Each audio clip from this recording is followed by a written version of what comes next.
আপনি জন্য কি বললেন? আপনাদের মাসিক আয় 50,000 টাকা? হাসালেন ম্যাডাম। আর শোনেন, এরকম একটা ফোন কিনতে আপনাদের 3 মাসের স্যালারি লাগবে। আর আমি চাইলে এরকম একটা ফোন আমার 2 দিনের ইনকাম দিয়ে কিনতে পারি। আরেকটা কথা শোনেন ম্যাডাম, কারো কর্ম দেখে কখনো কাউকে ছোট করে দেখবেন না। এমনও হতে পারে যাকে আপনি ছোট করে দেখছেন সেও হয়তো বা আপনার থেকে বড়।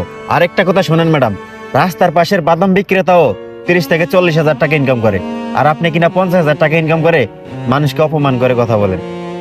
যাই হোক মামা, অনেক কথা বলে ফেলেছি, এই নিন আপনাদের ফোন। আরেকটা কথা মামা, কাউকে কখনো ছোট করে দেখবেন না।